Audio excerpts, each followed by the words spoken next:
গাজীপুরের টঙ্গী পশ্চিম থানা এলাকায় সংঘর্ষের ঘটনা ঘটেছে।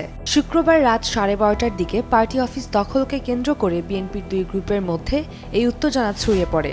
একমাত্র স্মার্ট সিটি বসুন্ধরা, আধুনিকতায় এক ধাপ এগিয়ে।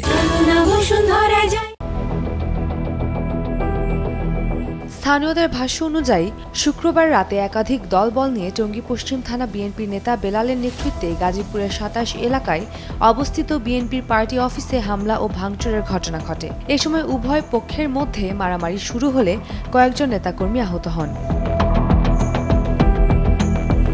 আহতদের তাৎক্ষণিকভাবে স্থানীয় টঙ্গী সরকারি হাসপাতালে চিকিৎসা দেওয়া হয়। পরিস্থিতি নিয়ন্ত্রণে আনতে ঘটনাস্থলে পুলিশ উপস্থিত হয় এবং পরে এ ঘটনায় বাংলাদেশ জাতীয়তাবাদী দলের অভ্যন্তরীণ কোন্দলকে কেন্দ্র করে টঙ্গী পশ্চিম থানাতে একটি লিখিত অভিযোগ দায়ের করা হয়েছে।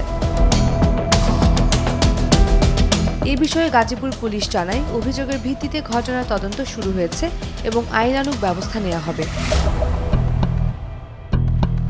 উমের উম্মান ক্রান্তি, ডেইলি সান।